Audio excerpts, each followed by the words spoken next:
地狱存在的8个逻辑推理。8 logical deductions that prove the existence of hell. Xiefeng. April 27th, 2022. Translated by Qinyu. Edited by Peter. Does hell exist? This question is the same as whether the soul exists or not. Hell exists, just as the soul exists. 1. The law that the sum of positive and negative energies in the universe is zero. The action force and the reaction force are equal in size and opposite in direction. If we regard the action force as positive energy and compare the reaction force to negative energy, then the positive energy and negative energy are equal in size, and their sum is zero, that is, 1 plus minus 1 equals 0. This means that where there is heaven, there also must be hell. Heaven is positive energy and hell is negative energy. Heaven can also be regarded as negative energy and hell as positive energy. If there is no hell, it violates the law that the sum of positive and negative energies in the universe is zero. 2.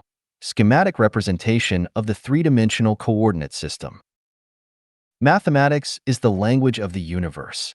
In the three-dimensional coordinate system, there is a quadrant XYZ, which is where heaven is, and another quadrant is XYZ, which is where hell is.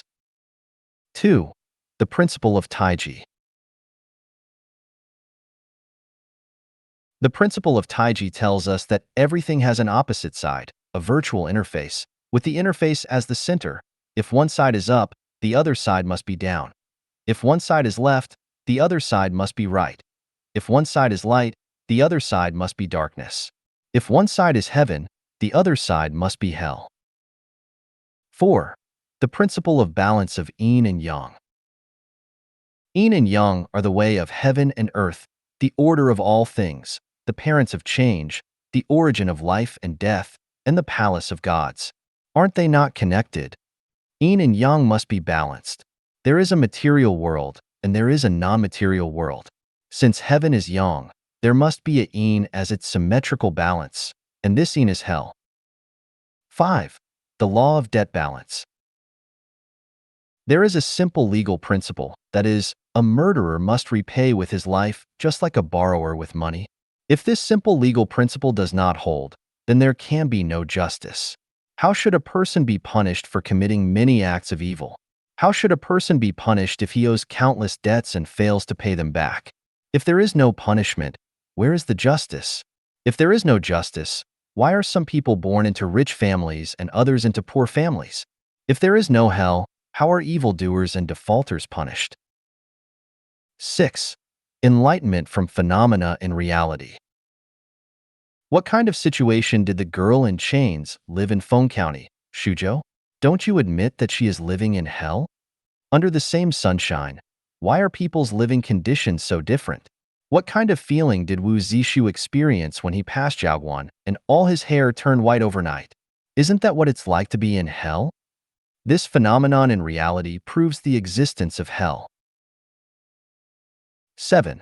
The manifestation of the impartiality of Tao.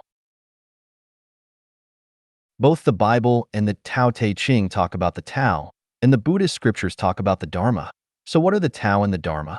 I specifically analyzed the 8 characteristics of the Tao, one of which is the impartiality of the Tao.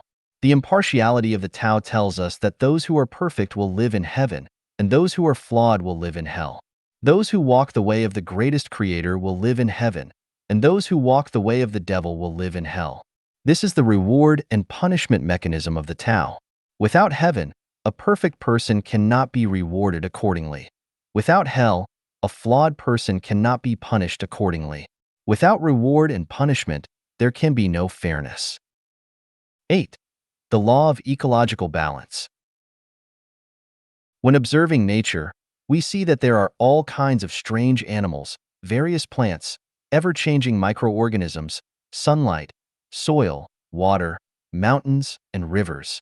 Without the existence of any one of these species, nature cannot maintain a vibrant cycle. In the cyclical system of human life, there are the greatest creator, gods, angels, celestial beings, Buddhas, demons, goblins, monsters, evil spirits, saints, sages, mortals, laities, ignorant people, domestic animals, and ghosts, etc.